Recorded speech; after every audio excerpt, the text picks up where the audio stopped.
اور اسی وجہ سے اللہ کے نبی صلی اللہ تعالی علیہ وسلم ارشاد فرماتے اپنے صحابہ کو بھی کہ جب تمہارے اندر بیل کی پونچھ پکڑ کر کے کھیتی باڑی کرنے کی عادت آ گئی اور تم گھوڑے کی پیٹھ چھوڑ چکے ہو تو سمجھ جانا کہ دوسری قومیں تم پر حکومت کرنے لگ جائیں گی. آج بیل کی پونچھ پکڑ کر کھیتی باڑی کرنے کا مطلب صرف یہ نہیں ہے کہ کسان بن جائے. سب کا حال یہ ہے کہ ہمیں دنیا جمع کرنا ہے, دنیا جمع کرنا ہے, اور اس دنیا جمع کرنے کے چکر میں اس کی پوری عمر ختم ہو جاتی ہے, لیکن وہ حسرت پوری نہیں ہوتی, وہ حسرت پوری نہیں ہو پاتی. جتنی چیز کی تمہیں ضرورت تھی وہ تو حاصل ہو چکا تھا, لیکن اس سے زیادہ کی طلب میں ہم بھاگتے ہی رہے, بھاگتے ہی رہے.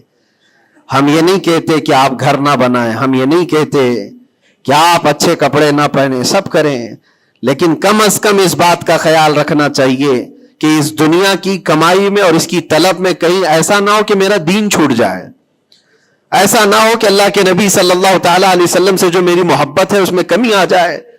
یاد ہے آپ کو ایک حدیث پاک, اللہ کے حبیب صلی اللہ علیہ وسلم ارشاد فرماتے ہیں کہ مجھے میرے بعد اس بات کا خوف نہیں ہے کہ میری امت مشرک ہو جائے گی, کافر ہو جائے گی.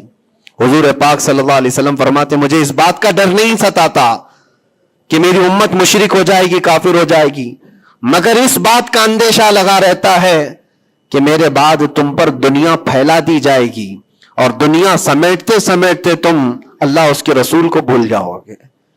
آج وہ حالات ہیں میرے عزیزوں, سب کے وہی حالات ہیں.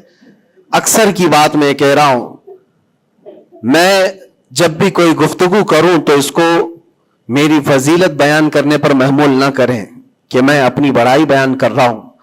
میرے عزیزوں, ان حالات کو بھی ہم دیکھ کر کے آئے کہ اندر جانے کے بعد ایک چیز دماغ میں گونجتی تھی, کیا بتلاؤں میں نے کیا کیا دیکھا.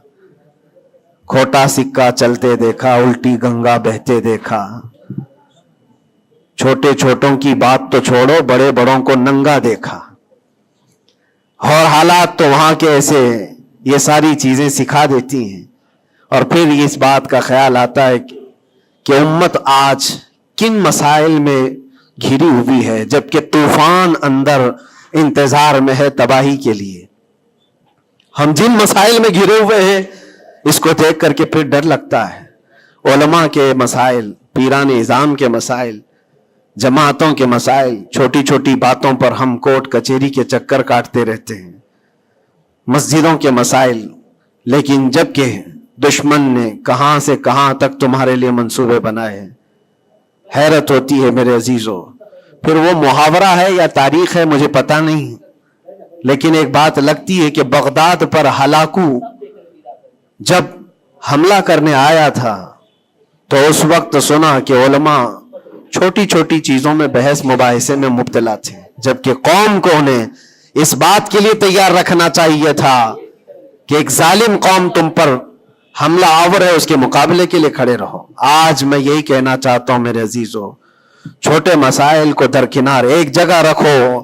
امت مصطفیٰ آج جس قسم پرسی کی حالت میں ہے, جب نبی پاک صلی اللہ تعالی علیہ وسلم کی عزت پر حملے ہیں تو پھر تمہاری عزت کہاں خاک میں رہنے والی ہے. ہماری اپنی عزت کی بچانے کی کیا فکر کرنی ہے آپ کو. پوری دنیا کا حال یہ ہے. پہلے تو ایک مسلمان کی بات میں آپ کو بتاؤں, فرانس جیسا پاورفل ملک, بہت ہی مضبوط کنٹری, 100 سال پہلے کی بات بتا رہا ہوں, نبی پاک صلی اللہ تعالی علیہ وسلم کی شان میں وہ کوئی گھناؤنی یا گستاخانہ انداز کی فلم ریلیز کرنا چاہتے تھے, یا پھر کسی طرح سے مذاق مسخرے والے کام کے ذریعے سے میرے آقا صلی اللہ علیہ وسلم کو نشانہ بنانا چاہتے تھے, اور اس بات کو وہ اپنی آزادی رائے اور اپنی خیال کی آزادی کو بتاتے ہیں. اس زمانے میں سلطان عبد الحمید تھے, اور ترکی کے وہ آخری خلیفہ سلطان عبد الحمید. صرف انہوں نے ایک اسٹیٹمنٹ دیا تھا فرانس کو کہ باز آ جاؤ یہ تمام چیزیں کرنے سے, ورنہ پوری دنیا لا کر میں تمہارے سر پہ پھوڑ دوں گا. صرف اتنا جملہ تھا میرے عزیزوں. آج تک وہ نہ فلم ریلیز ہوئی اور نہ ہی فرانس اس چیز پر آیا. لیکن اب تو حالات بدل گئے. اب تو حالات ایسے بدلے کہ ہزاروں نہیں، لاکھوں نہیں، کروڑوں کی تعداد میں ہم موجود ہیں.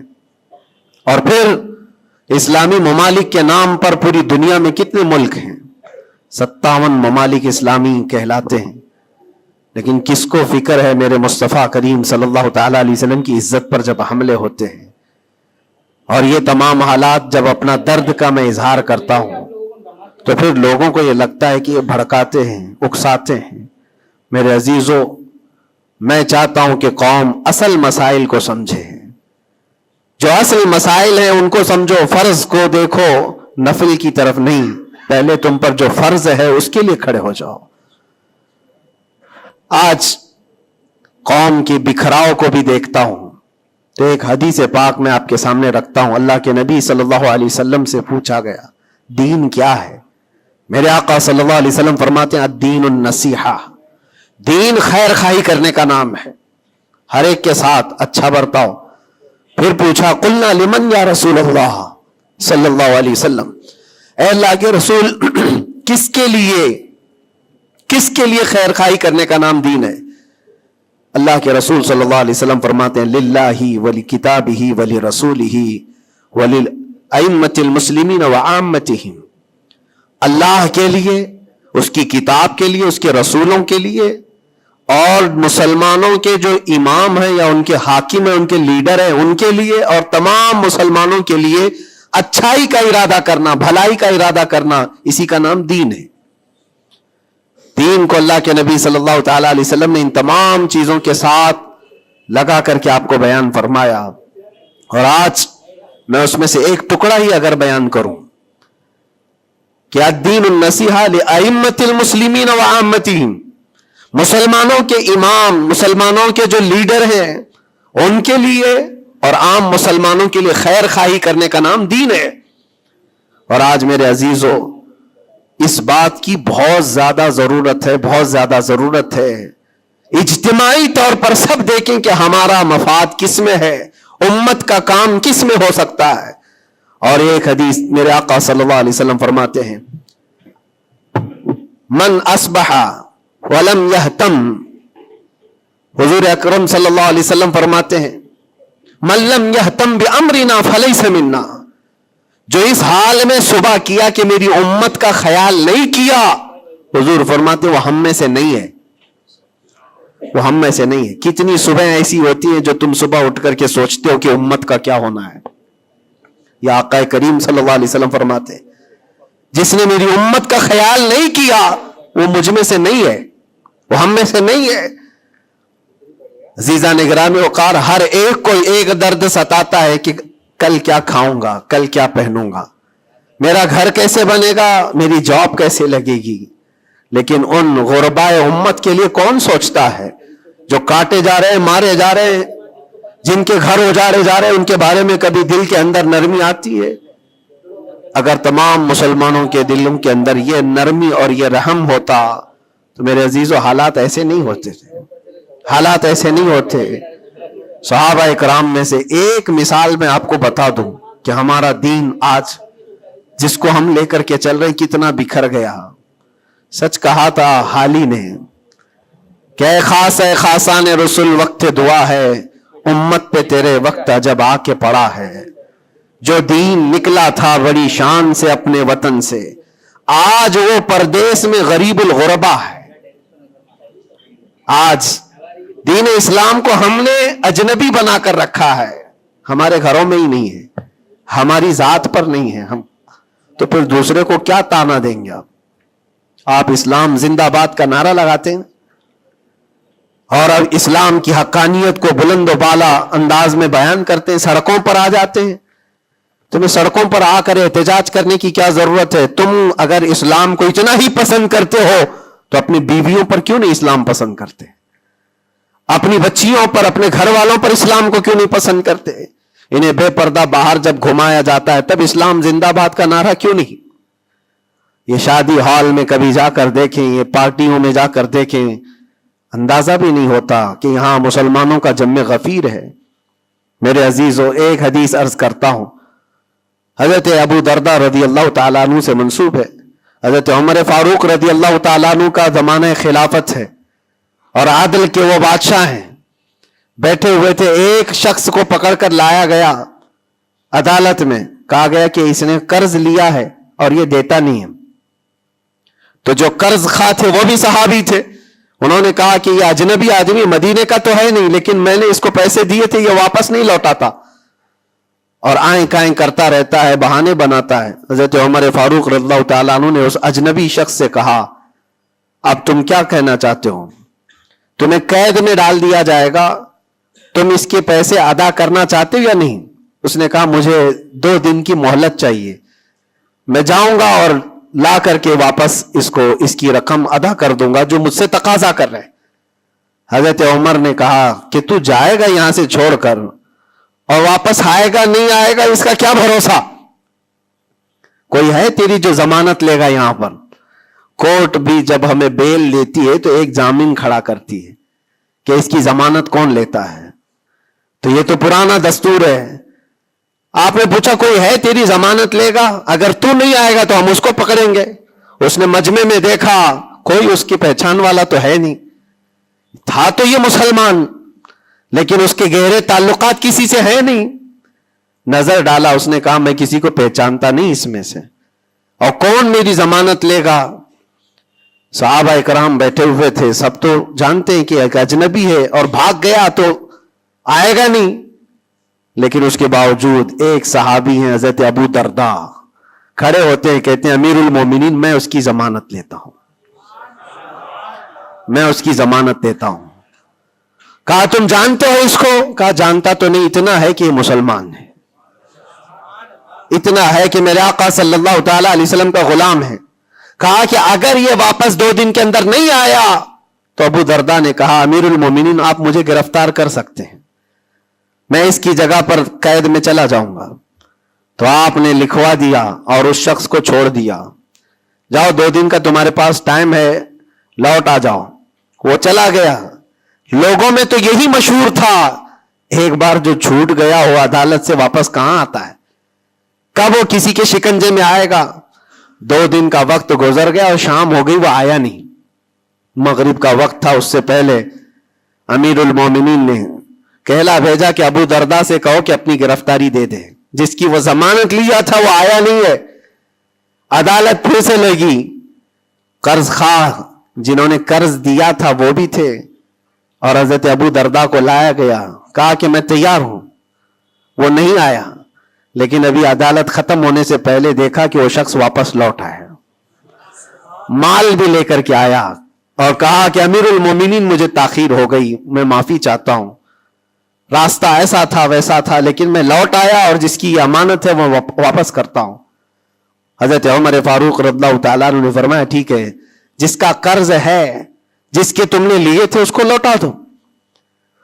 اس نے جب وہ قرض خواہ جو صحابی تھے ان کو لوٹانے کی بات کی کہ آپ کی امانت آپ لے لیں, تو وہ کھڑے ہوئے اور کہا کہ میں معاف کر دیتا ہوں, جو تو نے لیا تھا اس کو میں نے معاف کر دیا, جاؤ.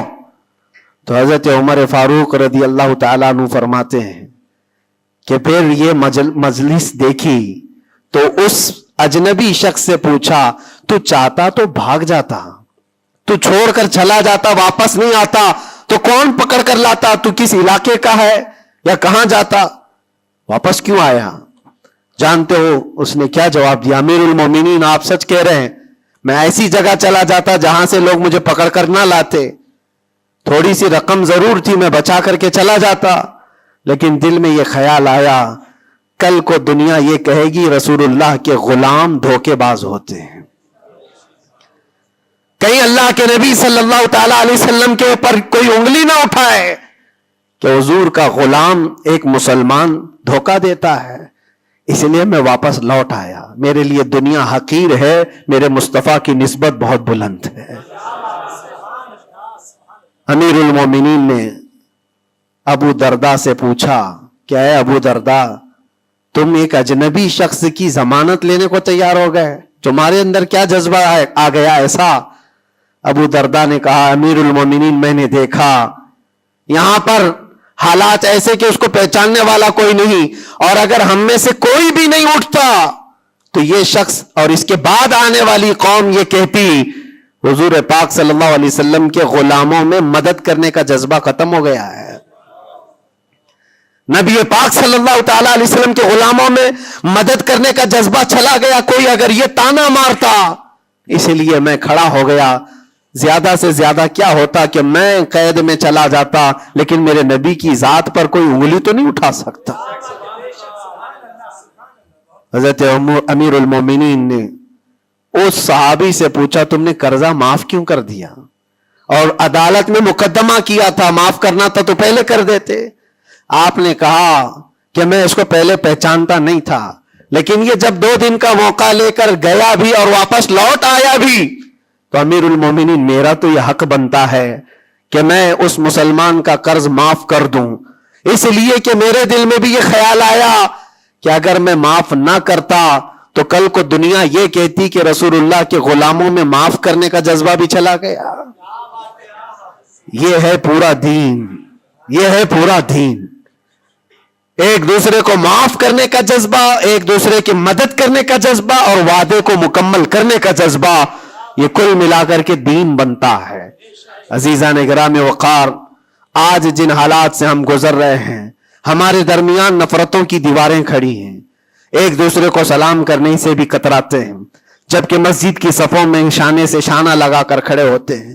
پھر وہ کون سا جذبہ ہے جو مر گیا ہے یا ختم ہونے کو آ گیا ہے؟ زندہ کرو. ہم اس نبی پاک صلی اللہ تعالی علیہ وسلم کی امت میں ہیں, اس نبی پاک صلی اللہ تعالی علیہ وسلم کی امت ہے جہاں ہماری جان جا رہی ہو لیکن میرے پڑوس میں کوئی پیاسا ہو تو ہم پانی نہ پی کر اسے پانی پلا دیتے ہیں. ہماری یہ تاریخ رہی ہے کہ نہیں رہی ہے؟ صحابہ اکرام کی یہ تاریخ ہے. مدینہ طیبہ کو جا کر دیکھ لینا, نبی پاک صلی اللہ تعالی علیہ وسلم کے اس پاک زندگی میں ایسا بھی تھا کہ ایک صحابی کے گھر گوشت کا تحفہ آیا, بھنا ہوا گوشت تھا, کسی نے دیا, انہوں نے یہ سوچ کر کے بغل میں دے دیا مجھ سے زیادہ بھوکے میرے پڑوسی ہیں. پڑوسی نے یہ سوچا مجھ سے زیادہ میرا پڑوسی بھوکا ہے.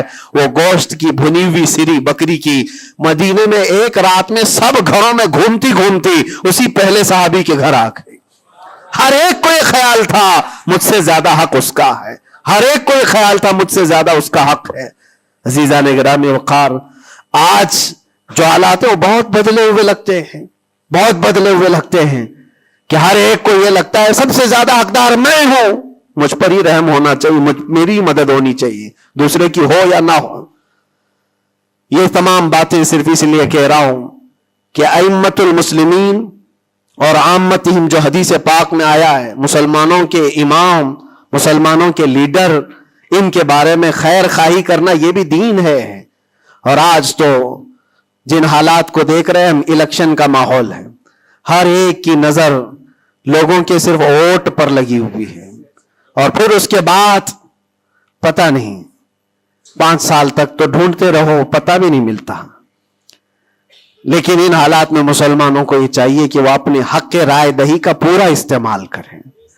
تمہارے کچھ حقوق ہوتے ہیں, تمہارے بھی کچھ مطالبے ہونے چاہیے. ہر قوم آج ووٹ دینے سے پہلے اپنے مطالبے رکھتی ہے کہ ہمارے محلہ بڑا خستہ حال ہے, اس کی گٹر بنا دو, اس کے فلاں کر دو, بجلی پانی صحیح کر دو. یہ ضروریات زندگی کے مطالبے تو رکھتی ہی ہے. مسلمانوں کے مطالبے کہاں چلے گئے؟ ہمارے حقوق کے بارے میں کبھی بات کیوں نہیں رکھی جاتی؟ اسی لیے میرے عزیزو, میرا مشن تو صرف اتنا ہے, ہمارا لیڈر وہی ہے جو ناموس رسالت کے لیے کھڑا رہتا ہے. ہم اس کو لیڈر بھی مانتے ہیں جو میرے آقا صلی اللہ تعالی علیہ وسلم کی عزت کے لیے کھڑا رہے, اس لیے کہ میرے عزیزو ہمارا پورا ایمان یہی ہے, ہمارا پورا ایمان یہی ہے. اور آپ کو پتا ہے محمد کی محبت دین حق کی شرط اول ہے, اسی میں ہو اگر خامی تو سب کچھ نامکمل ہے. اور اگر تم نبی پاک صلی اللہ تعالی علیہ وسلم کی محبت اور ان کی عظمت کے لیے کھڑے ہو گئے تو دنیا یوں ہی سنور جائے گی. آپ کو پتا ہے ڈاکٹر اقبال نے کیا ایک بہت پیارا حل دیا تھا ہمیں, بہت پیارا حل ہے. مسائل تو بہت ہیں, ہم بھی چاہتے ہیں ہمارے لیڈروں کے پاس رکھیں. ہماری ایجوکیشن کے مسائل ہیں, ہمارے گھر بار کے, ڈرینیج کے, روڈ کے, لائٹ کے, پانی کے, بہت سارے مسائل ہیں. اس کے علاوہ غربت کے مسائل، جاب لیس نوجوانوں کے مسائل، بہت ساری چیزیں، کیا کیا مسئلے رکھے. اور پھر قوم کے اندر جو خرابیاں آئی ہیں وہ تو ایک پہاڑ کے برابر ہے. ہر دوسرا تیسرا نشے کا عادی ہے، ہر دوسرا تیسرا اخلاق سے گرا ہوا ہے. یہ تمام معاملات، عورتوں میں بے حیائی، نوجوانوں میں نشہ کی عادت، یہ تمام چیزیں دیکھ دیکھ کر ہم سوچتے ہیں کن کن مسئلوں پر بات کریں اور کس کس چیز کا علاج کرنے کے لیے نکلیں. تو ڈاکٹر اقبال نے ایک بات بتائی تھی. وہ دنیا گھوم کر کے آئے ہوئے انسان تھے. وہ پیرس گئے، اٹلی گئے، جرمن گئے اور وہاں کے قوموں کی ترقیاں بھی دیکھی اور اس کے بعد واپس آ کر کے کہا میں نے اپنی قوم اور حضور کی امت کی ترقی کو بہت گہرائی سے دیکھا. 8-10 سال کا ریسرچ کیا. میں نے معلوم کیا کون سی فیلڈ میں اپنے نوجوانوں کو اتارا جائے تو یہ کامیاب ہوں گے، کون سا ایسا میدان ہے جس میں مسلمانوں کو جمع کر دیا جائے تو یہ ترقی میں آ جائیں گے. سائنس ہے، فزکس ہے، جغرافی ہے، اسٹرونومی ہے، بہت ساری چیزیں ہیں. کس چیز میں اتارا جائے؟ تو ڈاکٹر اقبال کہتے ہیں میں نے بہت غور و فکر کیا، آخرکار اس نتیجے پر پہنچا کہ اس امت کی کامیابی کا صرف ایک ہی نقطہ ہے، ایک ہی راز ہے کہ محمد سے وفا تو نے، تو ہم تیرے ہیں. یہ جہاں چیز ہے کیا، لوح و قلم تیرے ہیں، لوح و قلم تیرے ہیں. ہر مسئلے کا حل اس بات پر ہے. اسی لیے میں فوکس کرتا ہوں میرے عزیزو، نبی پاک صلی اللہ تعالیٰ علیہ وسلم کی عزت کی حفاظت کے لیے جو کھڑا ہوتا ہے اللہ تعالیٰ اس کے سارے مسائل کو یوں حل کر دیتا ہے. اسی لیے آیت کریمہ بھی میں نے یہ پڑھی، ان ینصرکم اللہ فلا غالب لکم. اللہ فرماتا ہے اگر اللہ تمہاری مدد کر دے تو دنیا میں سے کوئی ایسا نہیں جو تم پر غلبہ حاصل کر سکے. کوئی غالب نہیں آ سکتا اگر اللہ مدد کر دیا. وَإِن يَخْذُلْكُمْ فَمَنْ ذَا الَّذِي يَنْصُرُكُمْ مِنْ بَعْدِهِ. اللہ فرماتا اور اگر اللہ گرا دے تو دنیا کی کوئی طاقت تمہاری مدد نہیں کر سکتی، کوئی طاقت مدد نہیں کر سکتی. ایک بات، بہت ساری چیزیں ہم نے سیکھی ہیں جیل کے اندر کے حالات، انشاءاللہ کبھی طویل داستان پوری میں بیان کروں گا. لیکن ایک بندے کو دیکھا تھا، اس کے گھر والے بھی چھوڑ چکے سب، اس کو چھوٹا سا ایک کیس ہے لیکن جیل کے اندر اس کی ضمانت ہوتی نہیں. گھر والے کرانا چاہے تو ہو جائے 4 دن 5 دن میں، لیکن کوئی چاہتا نہیں. تھوڑا سا مانسک سنتولن بگڑتا چلا گیا، دماغی توازن کھونے لگا. ہوتا کیا تھا سنو، وہ ایک نارمل نوجوان تھا اور مہینہ گزر جاتا کوئی ملاقات کے لیے بھی نہیں آتا گھر والا، تو جیل میں ہنگامہ کرنے لگ جاتا، مار توڑ اور پھر نہ جانے کیسی کیسی حرکتیں. تو جیلر پریشان ہو کر کے اس کے گھر فون لگاتا، اس کے باپ کو کہتا کہ بھائی تم اپنے بیٹے سے ایک بار ملنے تو آ جاؤ، وہ ہنگامہ کر کے رکھا ہے، کبھی ملاقات بھی نہیں لیتے ہو. اس کا باپ آیا، آ کر کے ملاقات لیا اور بیٹے نے پوچھا کہ کب چھوٹ رہا ہوں میں، کب نکلوں گا میں؟ کہا بیٹا اس منڈے کو جو ہے تمہاری ضمانت ہو جائے گی، یہ منڈے کو رکھا ہے ہو جائے گی. کہا اچھا ٹھیک ہے. اتنا خوشی خوشی سب قیدیوں سے ملنے کے لیے آتا بیرک میں، یہ منڈے تو میرا ہو گیا، میں جا رہا ہوں. میرے باپ نے کہا ہے منڈے آتا، ٹیوزڈے آتا، وینسڈے آتا، سب چلا جاتا، ختم. پھر 10-15 دن گزر جاتے، باپ بھی نہیں آتا، بھائی بھی نہیں آتا، اور پھر مہینہ گزرنے کو آتا، پھر اس کا دماغی توازن بگڑنے لگتا، پھر ہنگامہ کرتا، پھر جیلر فون کر کے بلاتا باپ سے کہ ملنے کیوں نہیں آتے ہو؟ باپ آتا، بیٹا کوئی بات نہیں، کچھ مسائل میں گھرے ہوئے ہیں، ہو سکتا ہے جان بوجھ کر کے اس کے گھر والے کر رہے ہوں، کچھ لوگوں کو زبردستی جیل میں رکھا جاتا ہے، گھر والے ہی رکھتے ہیں، باہر سے اچھا ہے یہاں کھاتے پیتے آرام سے رہو، دوسروں کی زندگی اجیرن کرنے سے بہتر ہے کہ یہاں رہو. دوسری بار آیا، کہا ابا کب چھوٹ رہا ہوں میں؟ کہا بس اس منڈے کو رکھا ہے، وکیل جو ہے ملا نہیں تھا، اس منڈے کو تمہاری ضمانت ہو جائے گی. پکی بات لے کر کے آتا پھر، اور یہاں پر بالکل عیش موج مستی میں کہ اس منڈے تو جا رہا ہوں میں. دوسرا منڈے آیا، اس کے بعد پھر چلا گیا. ایسا 4 بار ہوا اور سب قیدیوں میں بات مشہور تھی کہ یہ منڈے کو جانے والا ہے اور سب اس کو چھیڑتے تھے. جب کبھی اس کی ملاقات آتی تو کہتے منڈے کو جا رہا ہے نا. یہ بات مذاق کے طور پر چلتی رہتی تھی، لیکن کسی کے ساتھ ہم مذاق کرتے ہیں، یہ نارمل لائف ہوتی ہے. لیکن اس لڑکے کے متعلق میں نے ایک بات سیکھی، چوتھی پانچویں مرتبہ ہوگی بات ہے، وہ ملاقات لے کر کے واپس آ رہا تھا، ابھی اس نے کچھ کہا ہی نہیں، ساری بیرک میں سب بولنے لگ گئے کہ منڈے کو ہے نا تیری ضمانت. تو اتنا چڑ گیا، کیا پتا اس کو بہت ہرٹ ہوا، تکلیف ہوئی. اس نے گرج کر کے چیخ چیخ کر کے کہا، گالی دے کر کے کہا قیدیوں کو کہ تم سب گھرے ہوئے لوگوں، ایک بات میری سن لو، خدا جس دن میرا لکھ دے، جس دن لکھ دے، اس دن سب کے منہ تمہارے کالے ہوں گے اور کوئی مجھے دروازے میں اندر نہیں رکھ سکتا. جس دن میرے چھوٹنے کا وہاں سے آ جائے پروانہ لکھا ہوا کہ یہ دن یہ بندہ چھوٹنے والا ہے، اس کے بعد وہ کہتا ہے مجھے یہاں کا پرائم منسٹر بھی نہیں روک سکتا. میں نے دیکھا اتنا یقین ہے اس کو.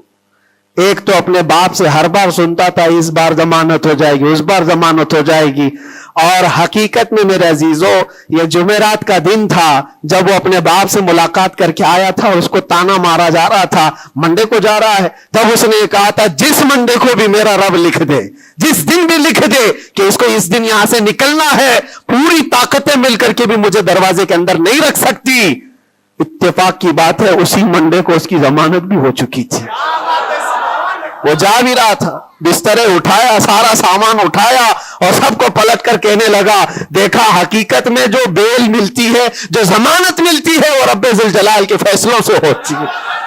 یہ یقین اور توکل کی بات میں عرض کر رہا ہوں. عزیزان گرامی وقار، بہت سارے ایسے مسائل ہیں، اسی لیے میں آپ سے کہتا ہوں اگر اللہ مدد کر دے تو کوئی غالب نہیں آ سکتا، اور اگر اللہ تعالیٰ گرا دے تو پھر کوئی مدد بھی نہیں کر سکتا. اسی لیے اللہ تبارک و تعالیٰ کی مدد کس کے لیے آتی ہے وہ بھی قرآن کہتا ہے وَكَانَ حَقًّا عَلَيْنَا نَصْرُ الْمُؤْمِنِينَ. ہم نے اپنے اوپر لازم کر لیا ہے کہ ایمان والوں کی مدد کریں گے. اور ایمان والا ہے کون؟ لا يؤمن احدكم حتى اكون احب اليه من والده وولده والناس اجمعين. میرے آقا فرماتے ایمان کامل اس کا ہے جو ساری دنیا سے زیادہ مجھ سے محبت کرتا ہے. مفہوم حدیث عرض کر رہا ہوں، اپنے ماں باپ، اپنے اولاد، اپنے مال دولت، سارے انسانوں سے زیادہ اللہ کے رسول سے محبت کرتا ہے تو اس کا ایمان کامل ہے. اور جس کے ساتھ ایمان کامل ہوگا اس سے اللہ کی مدد آئے گی، اس پر اللہ کی مدد آئے گی.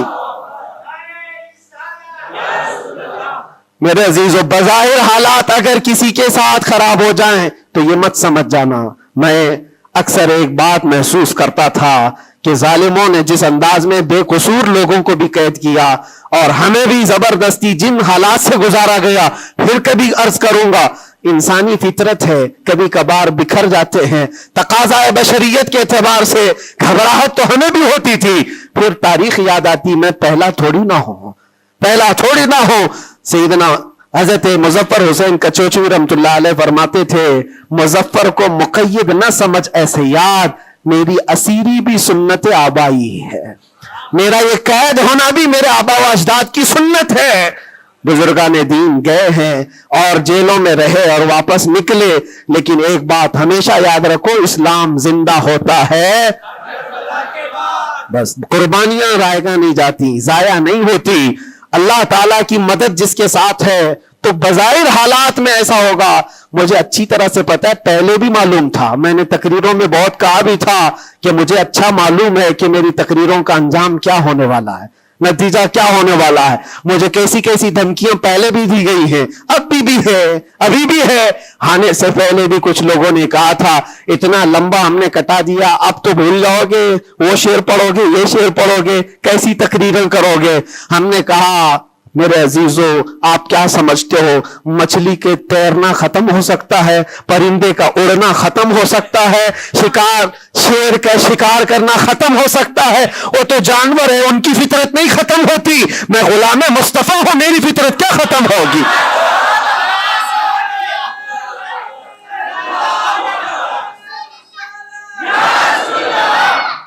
میں غلام مصطفیٰ ہوں، حق بات بولنا میری فطرت ہے، اور ہم اپنی فطرت سے بغاوت نہیں کرتے. اور یہ 8 مہینے نہیں 8 سال بھی رہے، اس کے بعد نکالیں ہم وہی بات کہیں گے جو میرے مصطفیٰ کی عزت کی بات ہوگی. عزیزان گرامی وقار، حالات بظاہر کچھ دنوں کے لیے ہوتے ہیں. امام احمد بن حنبل پر تو 1500 کے قریب نہیں 300 کے قریب کوڑے لگائے گئے تھے. 300 کوڑے کس کو کہتے ہیں؟ انسان مر جاتا ہے. وہ امام احمد بن حنبل 5 لاکھ حدیثوں کے حافظ، لیکن جمے رہے، ڈٹے رہے، نہ کبھی ان کا عزم ختم ہوا، نہ حوصلہ ختم ہوا. ائمہ اعظام کو یہ تمام چیزیں گزرنی پڑی ہیں. امام اعظم ابو حنیفہ رحمۃ اللہ تعالی علیہ جیل میں تو انتقال ہو گیا، جیل میں انتقال ہو گیا اس امام کی جس کو کروڑوں آج فالو کرتے ہیں. عزیزان گرامی وقار، ایک بات یہ سمجھ کر کے چلو، مصیبتیں آئیں گی لیکن اللہ کی مدد بھی آئے گی. ہاں، ہر اندھیرے کے بعد اجالا ہوتا ہے. ان مع العسر یسرا، اللہ قرآن میں فرماتا ہے ہر تکلیف کے بعد آسانی ہے، ہر تکلیف کے بعد آسانی ہے. اور میں تو ذہن میں یہ پریپیئر کر کے رکھا تھا، ذہن میں دماغ میں یہ بات بٹھا کر رکھا تھا، آزاد ہونا نہ ہونا یہ اللہ کی مرضی پر ہے. لیکن اگر مر کر کے میری لاش بھی باہر آتی تب بھی مجھے اس بات کا اطمینان تھا جو بات ہمیں کہنی تھی وہ ہم کہہ چکے.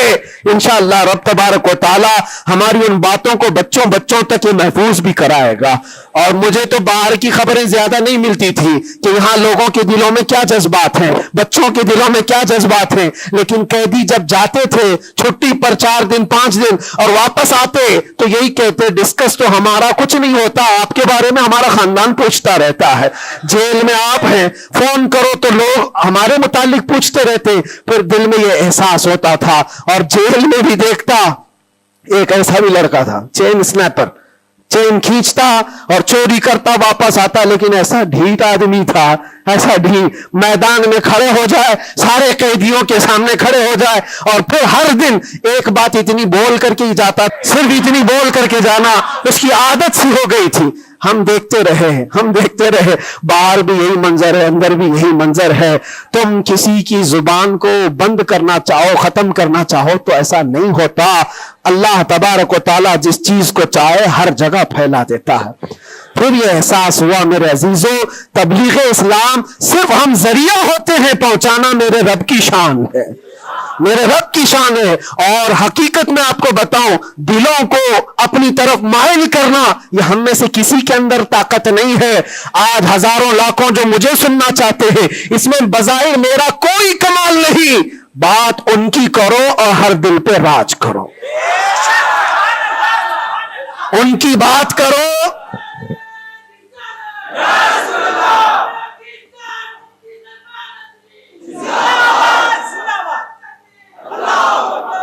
اسی لیے آج کے حالات میں آخری باتیں عرض کر رہا ہوں. میں معذرت چاہتا ہوں، آج تھوڑا سا وقت زیادہ ہوا ہے، اس لیے کہ یہ ہماری مسجد ہے اور ہمارے اوپر کوئی یہاں پابندی نہیں ہے. یہاں پر الحمدللہ جو لوگ بیٹھے ہیں 8 مہینے کے بعد سن رہے، 9 مہینے کے بعد سن رہے ہیں، تو تھوڑی کسر میں بھی نکال لوں. اس لیے میں تھوڑا زیادہ وقت آپ کے ساتھ لے رہا ہوں.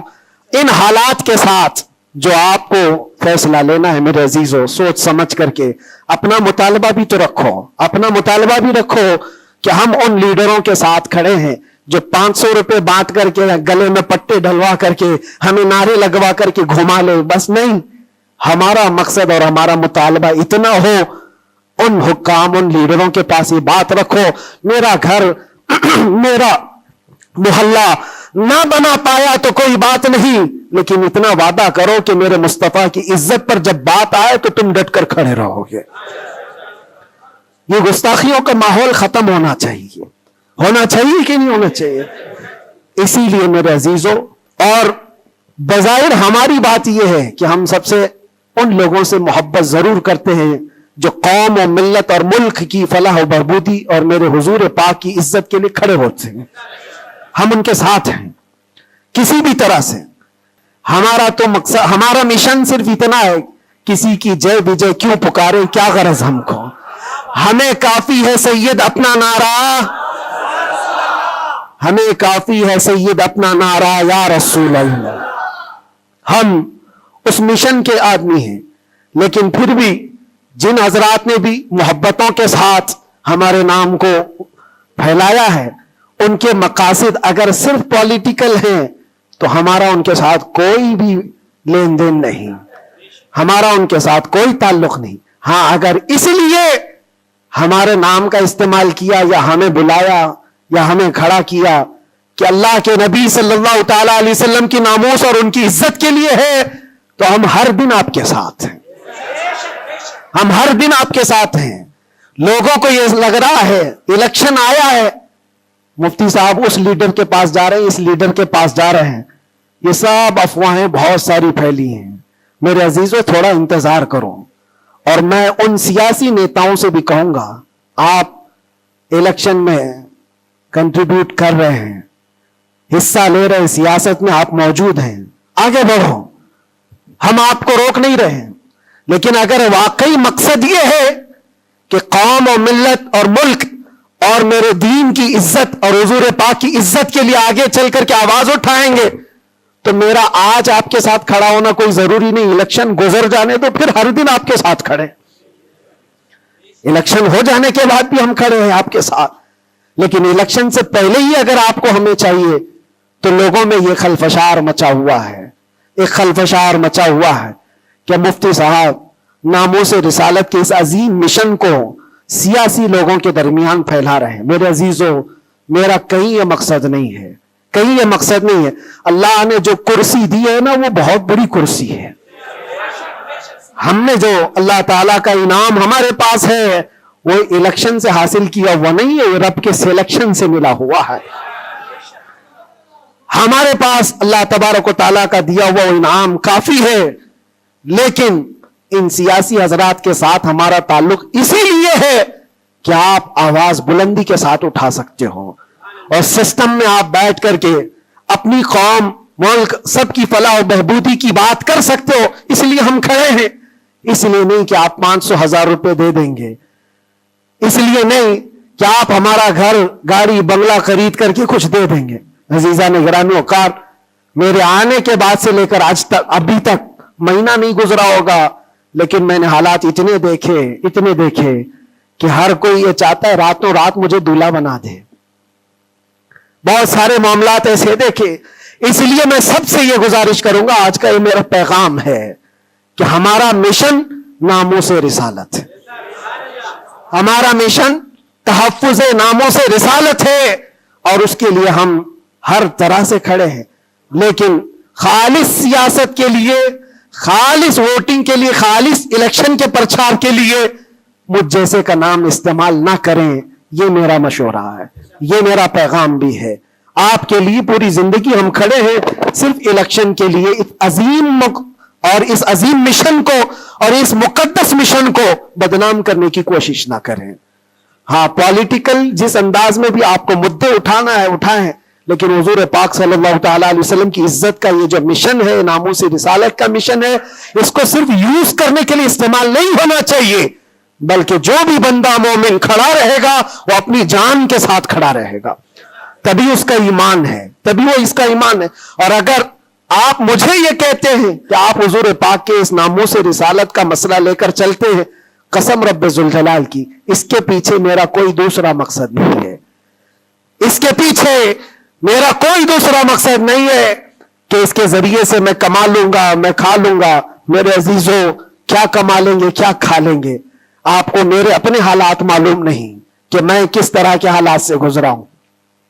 اگر لوگوں سے بٹورنا ہی ہوتا تو ممبئی میں میری بہت ساری بلڈنگیں ہوتی. میں تو کرائے کے گھر پہ رہتا ہوں. میرے عزیزوں, میں اس چیز کا قائل نہیں ہوں, اس چیز کا قائل نہیں ہوں کہ اس عظیم مشن کو اپنے مفاد اور ذاتی فائدے کے لیے یا دنیا بنانے کے لیے استعمال کیا جائے. میرا اس میں کوئی مقصد پنہا نہیں. مقصد صرف اتنا ہے کہ کل بروز قیامت رسول پاک صلی اللہ تعالی علیہ وسلم کی نظر ہم پر پڑے, تم ہنس کے کہے جانا دیوانہ ہے دیوانہ. بس میرا مقصد یہ ہے, اتنا ہے کہ نبی پاک صلی اللہ تعالی علیہ وسلم کی نظر عنایت ہو, ارشاد فرما دے کہ فرشتوں چھوڑ دو اس کو, یہ میرا دیوانہ ہے. بس اس مقصد کو لے کر ہم چلتے ہیں. اور اللہ کے نبی صلی اللہ تعالی علیہ وسلم وہ عظیم غیرت مند رسول ہیں. میں نے دیکھا میرے عزیزوں, دنیا مجھ سے چھوٹ گئی تھی, ہر طرح کے رابطے بند تھے, میں گھر سے بھی بات نہیں کر سکتا، بچوں سے بھی بات نہیں کر سکتا تھا. مجھے اندھیری کوٹھری میں رکھا گیا تھا جہاں سے آسمان بھی نظر نہ آئے. کئی دن گزرتے رہے، لیکن قسم ہے اللہ رب العزت کی، اس کے ذات کی، اس رسول پاک صلی اللہ علیہ وسلم سے جس سے ہم محبت کرتے تھے، انہوں نے ہمیں تنہا نہیں چھوڑا. میرے مصطفیٰ نے تنہا نہیں چھوڑا. ہم نے جو جو وہاں دیکھا ہے وہ بیان سے بھی باہر ہے، بیان سے بھی باہر ہے. کسی دن نہ پھسلنے دیا، کسی دن نہ بہکنے دیا، کسی دن نہ ٹوٹنے دیا. جس طرح مضبوطی کے ساتھ کھڑے تھے باہر اسی طرح کھڑے رہے. ورنہ تنہا رہتے رہتے وہاں پر آدمی ڈپریشن کے شکار میں پاگل ہو جاتے. پاگلوں کا پورا ایک یاد بنا ہوا ہے. لوگ اپنے ذہنی دن اور توازن کھو چکے ہیں. پیشاب پخانے ان کے کپڑوں میں ہونے لگتے ہیں. پاگلوں کا یاد ہے لیکن ان کو حکومت چھوڑتی نہیں ہے. جو جیل میں پاگل ہو گئے ان کے لیے بھی ایک یاد ہے. ایسے کتنے لوگ ہیں ان کو دیکھ کر گھبراہٹ تو ہوتی تھی، لیکن پھر تنہائی میں جب میرے مصطفیٰ کریم صلی اللہ علیہ وسلم کو یاد کرتے تو پھر وہ اپنے چہرے جمال جہاں آرا سے جو مشرف کرتے، جو انعامات دیتے تھے، وہ میرے لیے کافی ہے. اس کے بعد پھر کسی چیز کی حاجت نہیں ہوتی تھی. پھر وہ صحابہ کی بات یاد آتی تھی، وہ صحابہ کی بات یاد آتی. ایک خاتون مدینے کی جنگ احد میں جن کے باپ شہید ہو گئے، جن کا بھائی شہید ہوا، جن کا شوہر شہید ہوا، بیٹا بھی شہید ہوا، ایک جنگ میں 4 لوگ شہید ہوئے. وہ عورت کہتی ہے مجھے ایک بار رسول اللہ کو دکھا تو دو، میرے آقا سلامت ہے یا نہیں. وہ کہتے ہیں صحابہ کہ ہاں وہ سلامت ہے. وہ خاتون میرے مصطفیٰ کے چہرے کو دیکھتی ہے اور اس کے بعد کہتی ہے کل مصیبت بعدک جلل یا رسول اللہ، اے اللہ کے رسول آپ کے ہوتے ہوئے ہر مصیبت حل کی ہے. آپ اگر سلامت ہیں تو ہر مصیبت چھوٹی ہے.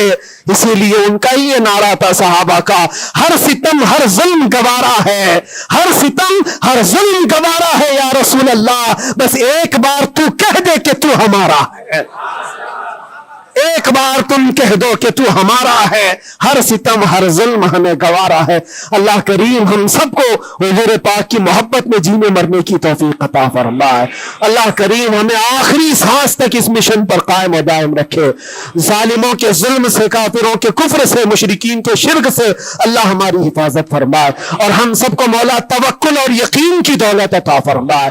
اور آج کے حالات کے اعتبار سے مولا تعالی ہمیں صحیح طریقے کے حکام نصیب فرمائے، اور شریر حاکموں سے اللہ ہم سب کی حفاظت فرمائے. وآخر دعوانا الحمدللہ رب العالمین. السلام علیکم ورحمۃ اللہ وبرکاتہ.